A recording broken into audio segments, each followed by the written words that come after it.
Hello, hello. Tell you, why don't you go ahead and check out, make sure this is all working smooth. We're trying out something new here, streaming live to YouTube. Okay, cool. Looks like we are live. We're not actually set to go live until another 3 minutes, so I'm going to be here, but I'm going to be posting some stuff onto Facebook and whatnot to let people know that we're over here. So sit tight with me. Let's see, where did I grab my link? Hey Ted, where did I grab? Trying to grab a link. Oh, if you go sign into your YouTube channel, yeah, and go and refresh that, and then hit videos. There. Oh, there we go. Perfect.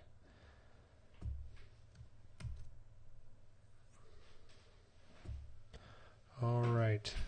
I know some of you are sitting here already with us. I'm going to be starting shortly. Right now, I am working on getting this announcement out to our followers on Facebook. We're scheduled to actually start at 11, so we're a few minutes early. So give me just a minute to start this off. Hey, Ted, will you grab my coffee? Yeah. I think I left it up there. I'm not sure if I actually hit the button to start it or not. All right. Let me let everybody know here.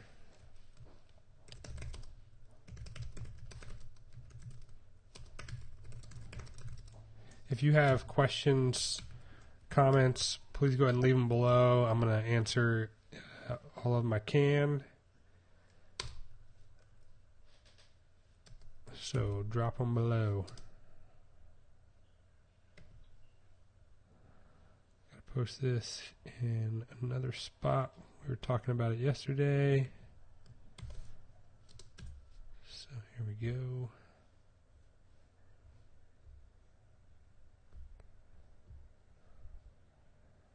All right.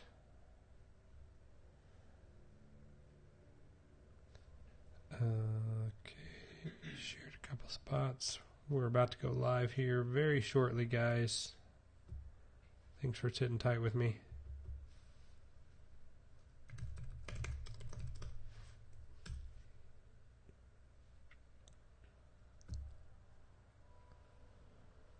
Posting a couple more spots.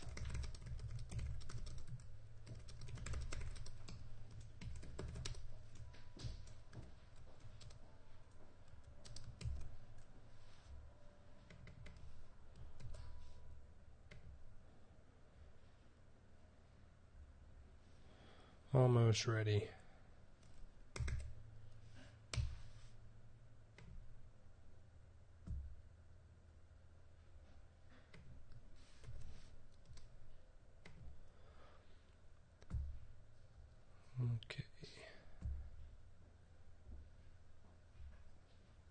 I think that we are ready to go then. Thanks, buddy. I don't know if you want to get these either. Awesome. All right. Hello and welcome to the Lumix S1 announcement. If you are new to the channel, probably a lot of you are because this is a pretty new channel. You may have followed our podcast for a while, formerly the Wedding Film Academy podcast, now the Film Mavericks podcast. But this is our first live on YouTube event around the very exciting new Lumix S1 and S1R. We'll probably talk more about the S1 in this video. It's the camera that I'm most interested in of the two. As a filmmaker, it definitely has more of the features that tick the boxes that I'm looking for in a camera. Although the S1R is pretty spectacular in its own right. So we'll talk more about the S1, but we'll chat about the S1R as well. But if you have been under a rock shortly for a period of time, then you may not have heard. Lumix is putting out their first full-frame cameras. So Lumix has always been, as you probably know, a micro four-thirds mount, micro four-thirds sensor, And so this is a pretty dramatic shift here. It's a shift in that they're adding something to this. We're going to talk about that as well. The fact that Micro Four Thirds is not going away.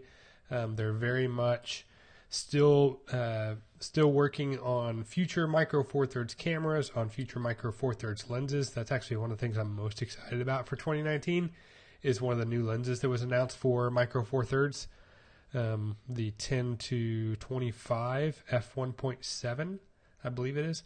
That one is going to be freaking amazing. But that's not what we're here to talk about today. So quick specs on the... Let me go ahead and pull up the screen grab, actually. Let's go here. Oops, wrong button. Hang on. All right. Here we go. All right, so here is the Lumix S1, $2,500. It's a 24 megapixel full frame sensor.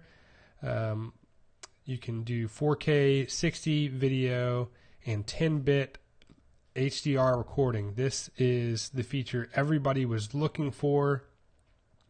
Everybody was dying for this because nobody has, until this date, been able to pull off 4K 60p video with 10-bit recording and image stabilization. This is a first ever in the history of the world. No camera has ever done this. And the fact that they're accomplishing something that everybody has been dying for and nobody has been able to pull it off, and they're doing it for only $2,500, I find that pretty remarkable. It was not too long ago that I paid $2,500. Many of you paid $2,500 for the GH5S, which is a spectacular camera. So this has a lot of those same features, pulls off a lot of those same things, but with a full frame sensor and image stabilization. So this is pretty freaking incredible, especially for that price point. I'm stoked. This is one of the interesting things about what they did here is that with the G9 and GH5, the G9 was kind of more photocentric and yet had a cheaper price than the GH5 that was more video centric. Well, they've done something really different here. The S1R is quite a bit more expensive and has less video features than the S1 has. So I'm pretty interested in that. It's quite a bit more expensive, $1,300 more expensive for the S1R. It does also do 4K 60. According to my understanding, it will not do 10-bit. This is really definitely, to me, this is definitely positioned as a photographer's camera. 47 megapixels. I'm pretty sure that that's class leading for full frame cameras. This is really crazy. If you see what I'm highlighting here, this 187 megapixel high res mode.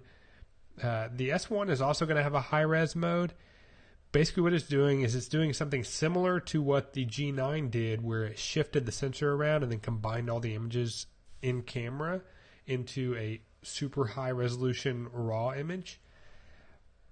I have the camera. I will have the camera in my hands in 10 days from today. So I'll be able to tell you more about how this feature works. But I know that with the G9, they really try to position it as a still life or architecture type of tool.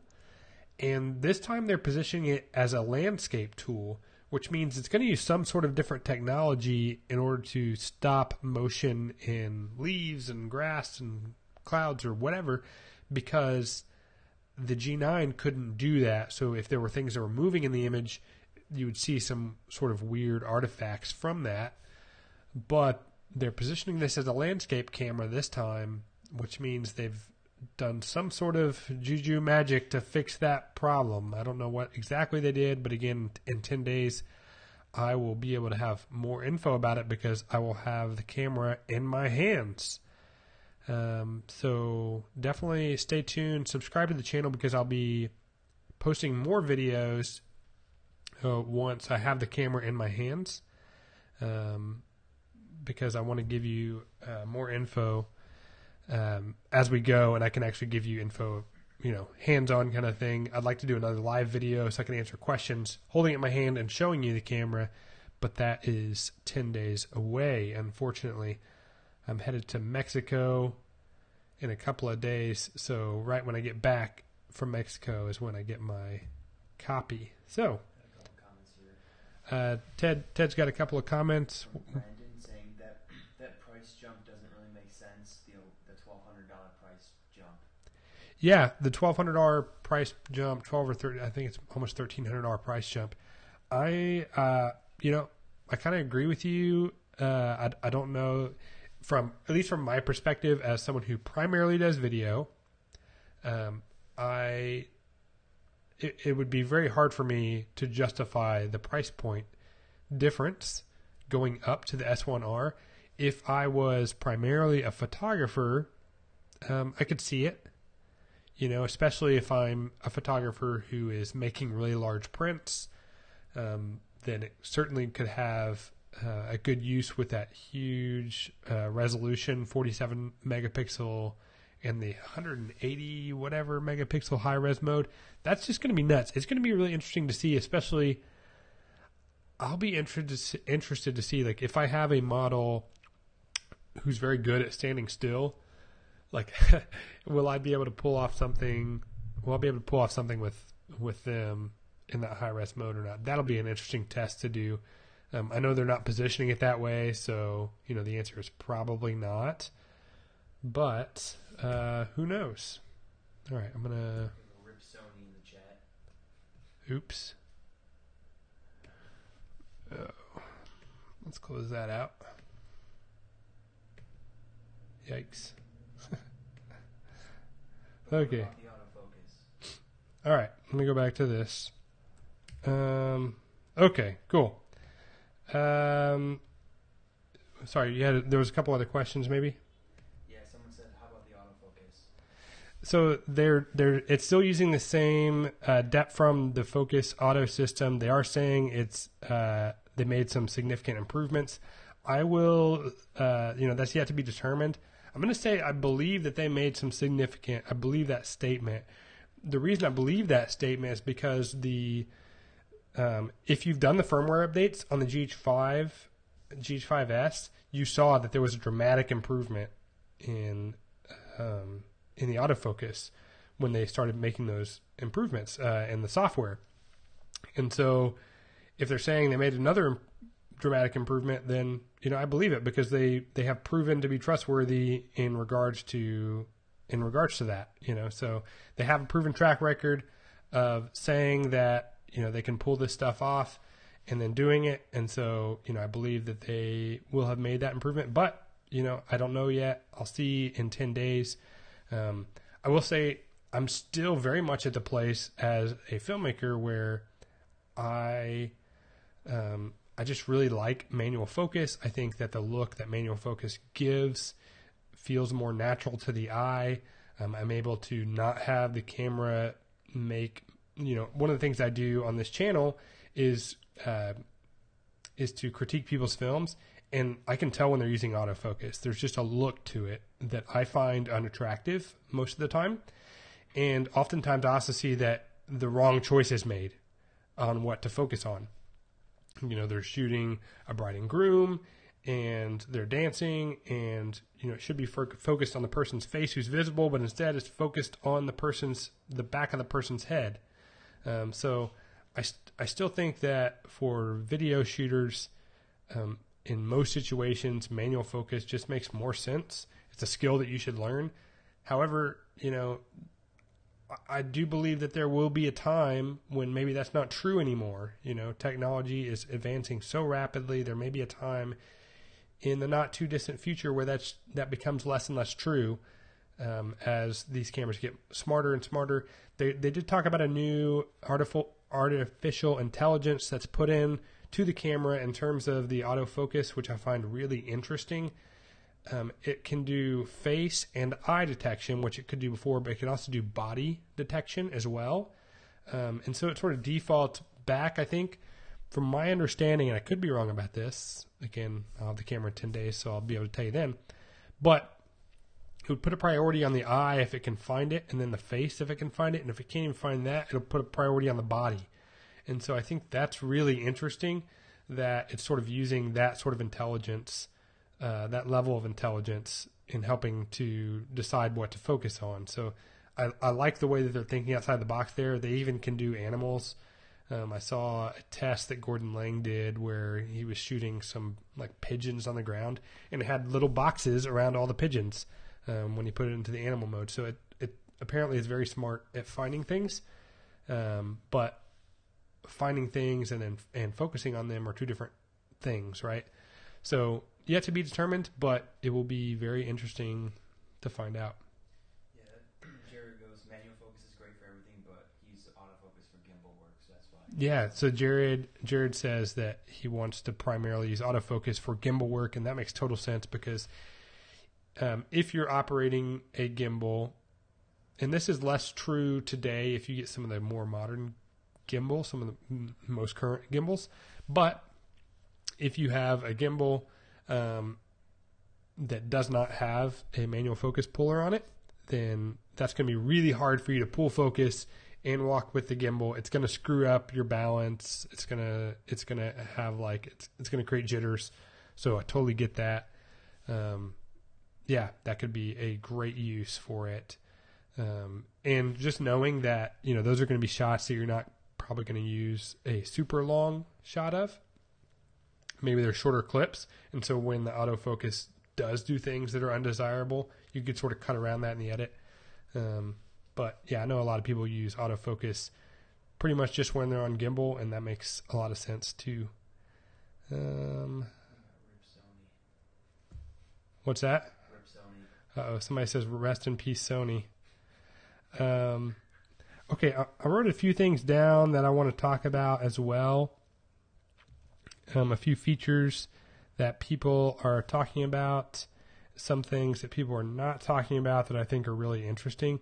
Let me start out with something that people are not talking about that I think is very interesting. So one of the things that people are not talking about is that for the S1, there will be an option for Vlog that you can purchase later.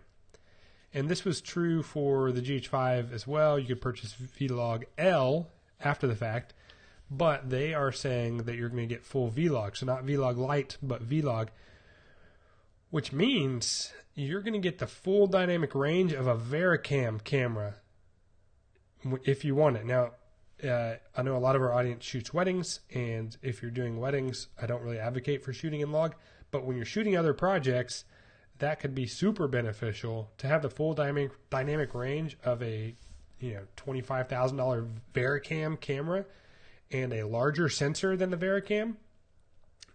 So perhaps, yet to be determined, but perhaps you even best the Vericam in terms of dynamic range. That's pretty crazy and something that nobody's really talking about. So that's going to be really interesting. On top of the fact that you'll be able to upgrade to 422 10-bit in 4K. So that's really interesting. I know that right now, from my understanding, it's going to come out with 420 10-bit because apparently that is, in order to, they're saying it does HDR video. Now, if you're doing HDR video, by default, that means it has to be at least 420 10-bit. So we know that the S1 will have 420 10-bit because it does HDR video. So that is super awesome. And then the fact that with a firmware update later on, which everybody knows Panasonic is famous for doing very impressive firmware updates, you will be able to upgrade later to 422 10-bit, which is going to be incredible. Again, a first on a camera of this format. So that is super exciting. Teddy, interrupt me if I'm taking any pauses, if you see anything that... We got Brendan saying, I'd love it if it output ProRes RAW into an Atmos recorder.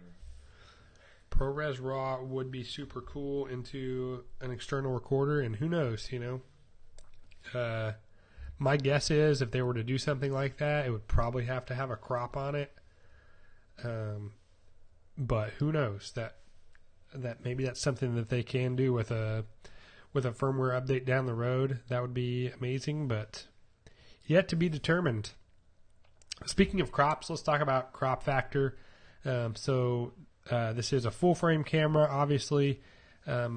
My understanding so far, and there's mixed information about this, but this is what I'm gathering from what I'm reading online, is that up to 30p, so whether you're shooting 24, 25, 30p in 4K, you'll be using full sensor readout.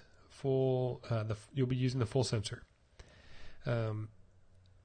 As a comparison, the 1DX Mark II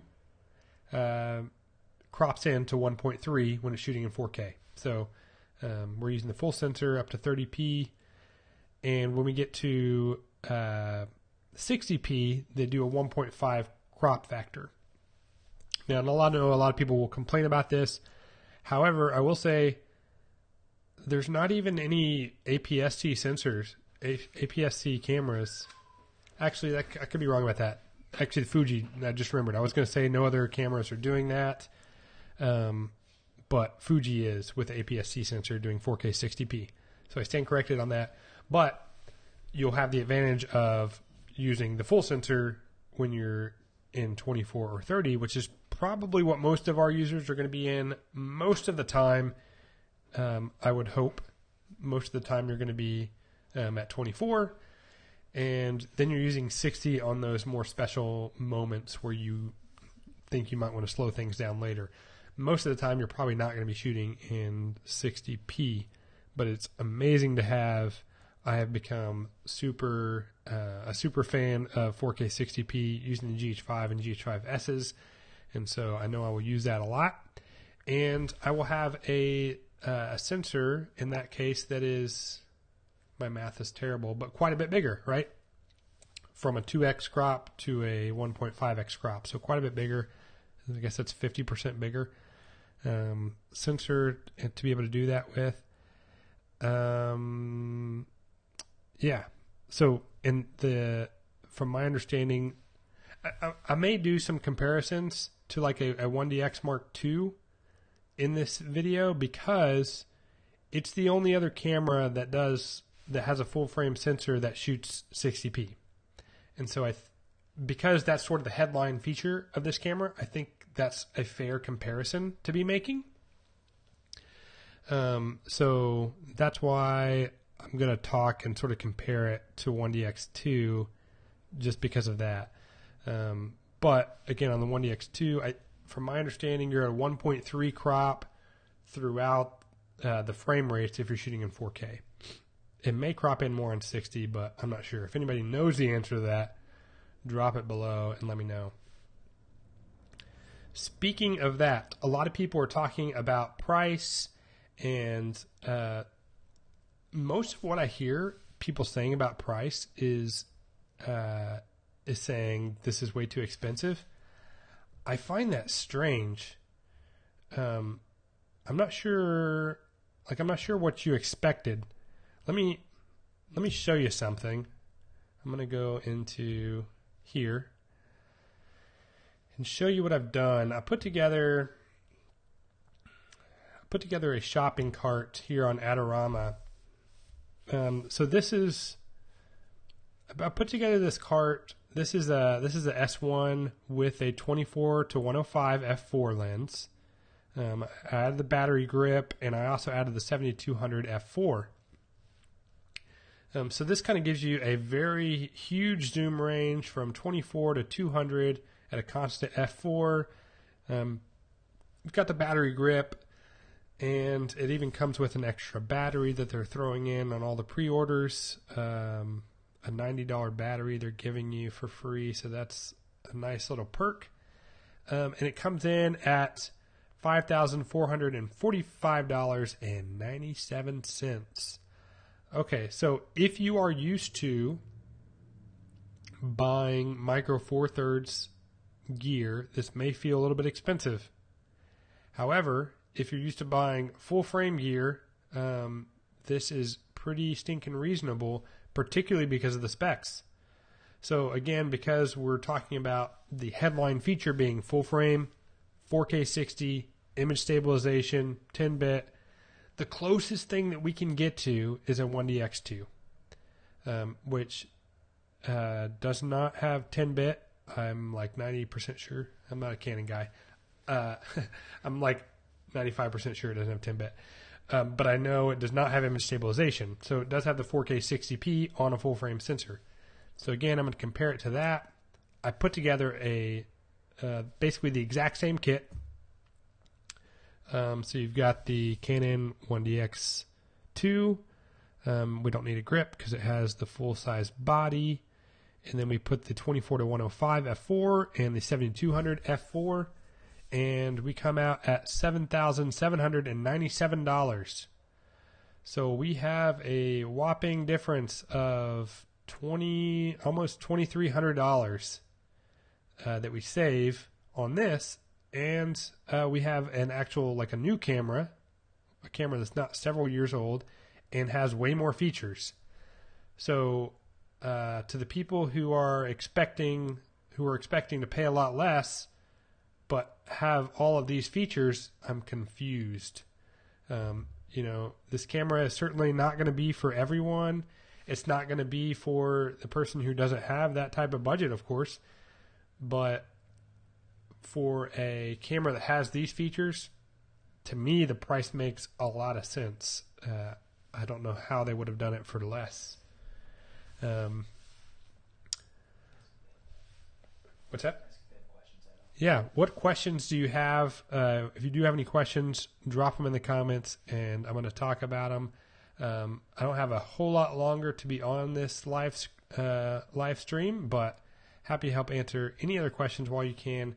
Again, we are going to make another several videos. I'm going to Mexico, coming back, and when I land back in Austin at the end of not this coming week, but the next week, so 10 days from now, I'm going to have an S1, maybe an S1R as well, but I know I'll have an S1 and the lenses, all three lenses available to me. And so I'm going to make some more content, sharing all this stuff with you.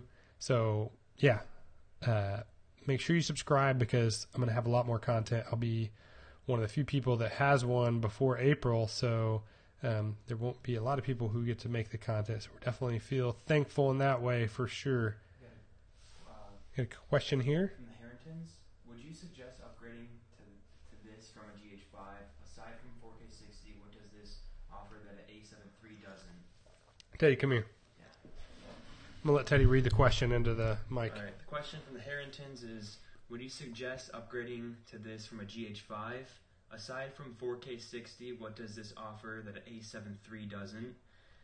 After that, then the next question is, how does the AF compare to the Canon and Sony? Yeah. Good questions all around. That's quite a few questions, so I'll try to take them a little bit at a time here. Let's first talk about, you said, what does this offer besides 4K 60 that the A7 III, is that the camera mentioned? That the A7 III doesn't? Yeah. Okay, so you have 10-bit, which cannot be understated. I've been so impressed with what the difference is of what you can do between 8-bit and 10-bit. It's pretty dramatic in terms of color grading. The HDR capabilities is a huge upgrade. I think it's well documented that the Lumix in-body stabilization is vastly superior, particularly because you're able to use the lens and the sensor in combination with each other. So that's definitely a pretty big upgrade. Again, I mentioned this earlier, maybe you weren't on yet, but the AF, that's yet to be determined. Contrast AF is well proven to not work as well in the past as some other systems for continuous autofocus. For single autofocus, it often works better.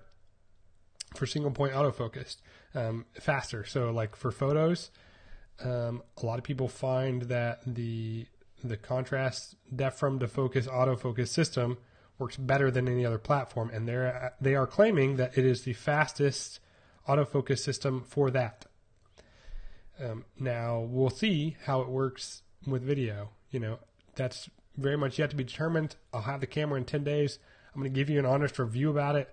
I am sponsored by Panasonic, but they don't tell me, don't say negative things about it or something, so I'm aware that, the GH5, had some, after the significant upgrades, got pretty good with autofocus, but it's still not as good as some of the other cameras are out there with autofocus. I just don't use autofocus that much. Now, in terms of the other question, you asked, would you suggest upgrading from a GH5? The answer is maybe. It depends on what you're doing.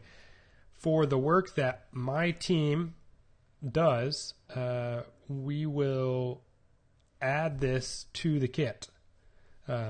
We are not planning on selling any GH5s. We have right now 3 GH5s and a GH5S, as well as a crap ton of G85s and GH4s, and we got a lot of stuff. But in terms of the question specifically of will I upgrade from GH5 to S1, the answer is no. We will not be doing that.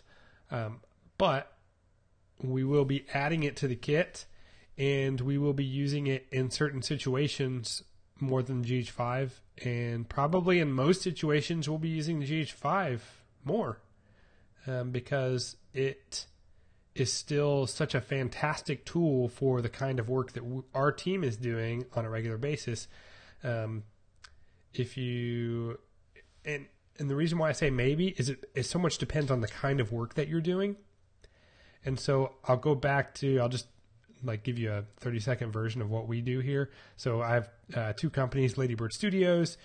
Last year we did in the neighborhood of 150 weddings. As a team, we have 12 people who are part of our team.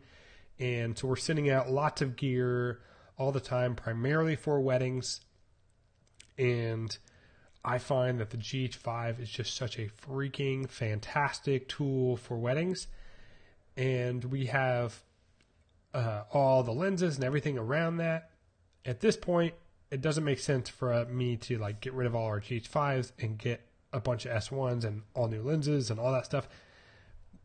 It would be that would just be a huge undertaking because of the volume of equipment that we have. So I will not be upgrading everything. However, I will be upgrading my G9.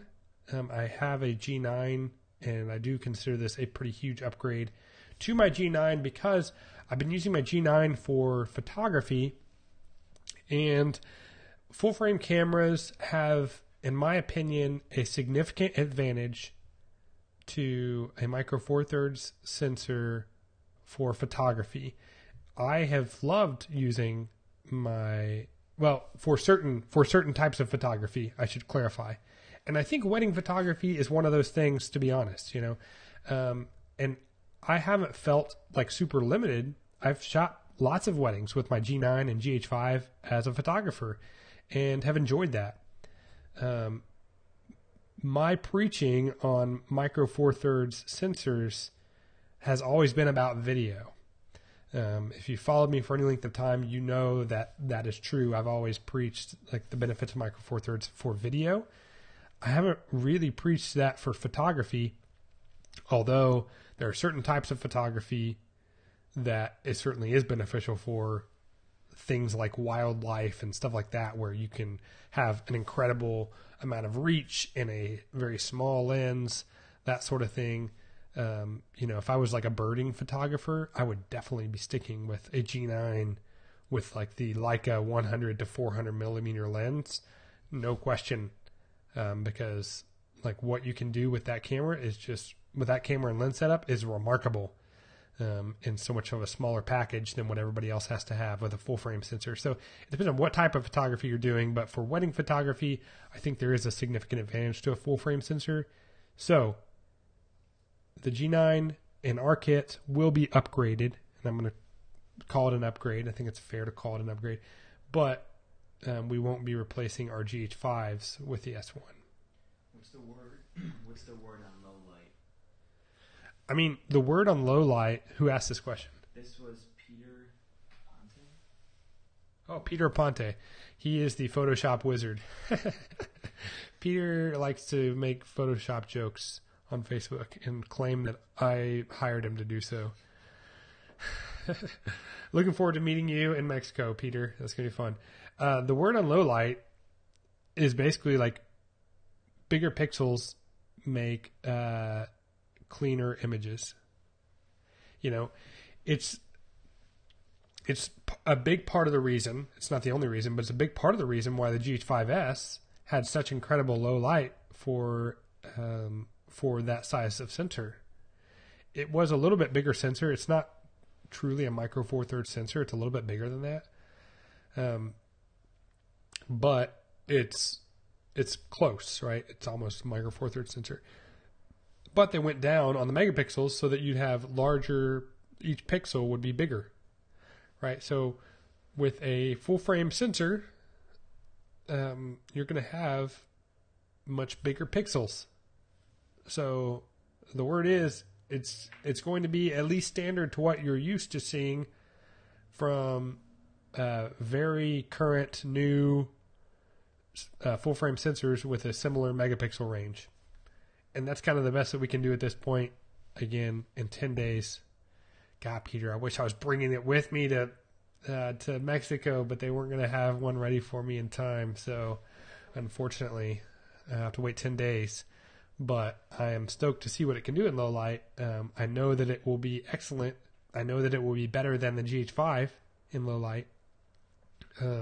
But we'll see. Another question from the Harringtons. Plenty of people value AF for gimbal work. I think it's more of a valid reason to buy a camera than 10-bit or 4K 60. AF is the biggest downside to Lumix. This sounds like the talk of a C100 user. Just kidding, Tyler. Got to burn you a little bit for that. I would say that that opinion comes from not having used 4K 60 or potentially 10-bit, because I have used cameras with great AF. And I totally get, like for gimbals, I totally get it. I think that it's a great tool to have when you're on a gimbal. Ooh, we got new prints. Sweet. I made a quick video yesterday about some new prints we got. We got more new prints. Oh, these are awesome. I'm stoked. But I disagree. I just fully disagree that autofocus is more valuable than 10-bit or 4K 60. I know very few people who hold that opinion as well. But I mean, you have a right to your opinion, and yeah. Here, you're the moderator, Teddy. You can come in and ask a question. Don't be shy. A lot of people are saying talking to the mic. Yeah, so a lot of people are saying that the price is very reasonable. Brandon Rice says it. Totally agree. So yeah, I mean, people are saying that the price is really reasonable. I mean, It is. Like, if you compare it, again, you compare it to similar cameras that can do some of these things, but not all of them, it's a lot cheaper, So I think it is. Okay, I want to say something, unless we have other questions. I want to go and talk about lenses a little bit. Are there other questions? You're going to go to talk about lenses. You can transition. All right, so let's talk about lenses. I'm going to let me switch over to screen again.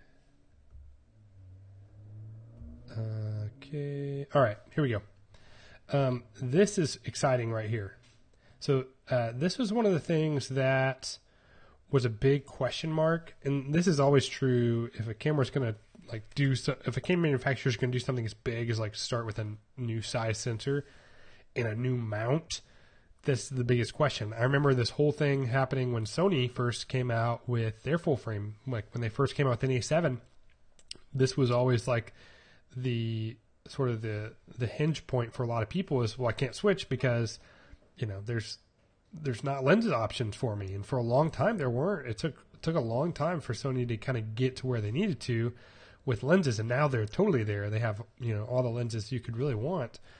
At least for wedding filmmakers and photographers, I can't imagine, any lenses that they don't have. But let's talk about this. So they're going to start out, Lumix is going to have 3 lens choices for you. The 24 to 105 f4 macro lens. They're going to have a 50 to 50, 1.4, they call it the S Pro line, and then a 7200 f4 S Pro. These are the lenses that they're going to launch with. I think this is a smart way to launch because even though as wedding professionals, we much prefer an f2.8, probably most of the market tends towards the f4 lenses. And I know it's hard for us to imagine because we're always in the 2.8 or under world, but they're probably going to sell a lot more of them because of this, because they can keep the price lower. However, here is a list of Panasonic. I'm going to zoom in, make this a little bit larger here. All right, so here's a list of the lenses that are going to be coming out in 2019 and 2020. So this year in 2019 from Panasonic. And let me first say this. It's not just Panasonic that's making these lenses. We're also getting lenses from Leica. Leica has a bunch of lenses. And for a lot of you, that may be out of your price point. Leica's very proud of their lenses and their cameras, as we know. But this is exciting that all of these lenses are coming this year. So we are going to have a 1.4 teleconverter. I would expect that would come out, and a 2x teleconverter. So I would expect those are going to come out sooner than later, but who knows? But we are going to get our 24 to 72.8 and our 7200 2.8 this year. And of course, then we have our 16 to 35. For I know a lot of wedding photographers and filmmakers that this is their trinity of lenses. This is kind of the holy trinity here: 16 to 35 f4, 24 72.8, 7200 2.8. There's a lot of people that don't use anything else but those 3 lenses. And so you're getting all of those this year. So that's exciting. And then coming in 2020, super telephoto lens. Lumix has always been really big in the wildlife, adventure, birding world. I know probably a lot of people didn't necessarily know that. The only reason I know that is because I travel and speak a lot. And a lot of times when I'm traveling and speaking places, a lot of the people who are there are that are hanging out in the Panasonic booth that are photographers, are really into that sort of thing. So this makes sense. They're going to do a super telephoto lens, a couple of fixed focal length lenses. So we get a couple more primes, and then a macro lens, all in 2020.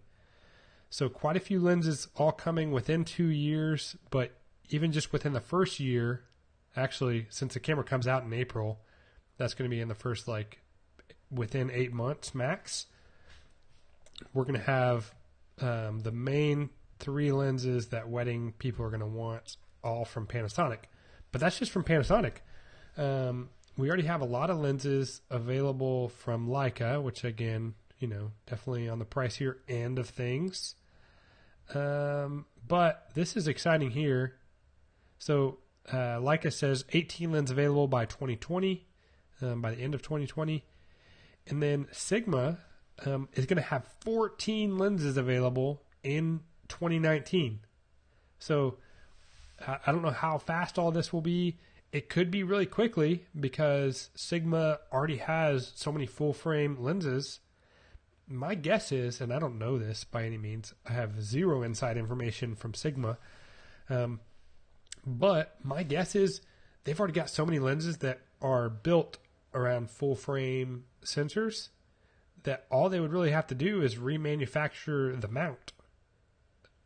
That's my guess, and I'm no engineer by any stretch, But I would assume that they could take a lot of their current lenses that are spectacular that people just are loving, Sigma art lenses especially, people are raving about them, and the prices are like pretty decent on a lot of them, that they could just remount them as a Leica L mount. That's my guess. I don't know, but I'm assuming that that's true, being that they're going to have 14 lenses available this year. They are. Brandon Rice confirmed that. Oh, it's confirmed? Brandon Rice says Sigma is making an EF to L converter too. Oh, they're also making a converter. Oh, that's interesting. Oh, yeah, it does say mount converter. Huh, it says it right there. Thank you, Brandon. I appreciate the tip. So not only are they going to have a mount converter so that you can use all EF lenses, which I know a lot of people use EF lenses. Even a lot of people use EF lenses even on Micro Four Thirds with like a speed booster. So that is definitely good news for a lot of folks that they'll be able to use EF lenses. But even just like having 14 lenses that are going to be native, that is super awesome. I wonder if they will. What would be really cool is if they would make a L to Micro Four Thirds adapter. That's what I want. Yeah. If you can make a L to Micro Four Thirds adapter, then that gives me a lot more flexibility between the system, so that I can use all of these lenses on any platform. Because like then I can take my 70 to 200, f4 lens, and put a speed booster to L to Micro Four Thirds, and that would probably be like a, I don't know, I suck at math, but it's probably like a 350 millimeter f2.8 at the wide end or at the long end. It's in that ballpark, right? So there's a lot of possibilities. That's all 100% speculation. So who knows about that? But lots of exciting stuff on all this front. Cool. Any other questions? I'm going to have to log out here soon because I do have a call I have to hop on at noon. I'm actually hopping on a call with some more of the Lumix team because we are doing some exciting stuff here coming up, all to do with this launch. So at noon Central, I have to be on that call. So I'm going to have to hop off here in the next minute or so. Any other questions or anything? Not a question. Peter says, look at Jordan considering converters. It's the end of the world. Considering converters. That's right. Well, in this case, right, if they could do a converter, my guess is Panasonic would create the converter themselves for L to Micro Four Thirds. So if Panasonic creates that, then it's really all native at that point. So it all works together seamlessly. My big thing about like converters in the past, like with speed boosters, like the Metabones, is that there's been a lot of people reporting some like catastrophic failure issues on those devices. Of course, you have like loss of some other features, some of like the quality of the autofocus if you are using that, but also like I've heard a number of people talk about catastrophic failures using a Metabone speed booster, and so that's why I've sort of been against it. However, if Panasonic made a converter for their own lenses between platforms, it makes a lot of sense for them to do that, because then people can kind of invest into the L mount lenses and switch between bodies. I think it would make a lot of sense. I don't know that they'll do that, but it would all be native still, and so I think that would be really pretty cool. All right. Well, I think that wraps it up. I've got to hop on this other call. Thank you for tuning in. It is my great honor to have you here spending your morning with me. Much appreciated. Super exciting news. And again, subscribe to the channel because we're going to be posting more content about the S1 as I'm going to have hands-on with it, about 7 weeks before before like it's shipped out. So that will definitely help make your decisions. Hopefully, if you want to place that pre-order, I'll be able to help answer all those questions. We'll do some more both live and non-live videos with that, but I'm excited for some live videos so that you can ask questions and I can literally push buttons and show you in the menu and all that kind of stuff. So definitely make sure you subscribe so you get those notifications when they go out. But also a quick rundown of what else we're doing on the channel. You're also going to be seeing every Tuesday, you're going to see a podcast that comes out. We are about to celebrate 100 episodes. Cheers. 100 episodes of the podcast. We're celebrating it in Puerto Vallarta, Mexico with a live audience. So that's going to be super fun. And then on Fridays, we also post a film critique. So be happy for you to submit your own films, and we will be reviewing those. And there's other content that we'll post from time to time that will be more sporadic, but those are the kind of the primary pieces of what we're doing. So tune in, and we'll talk soon.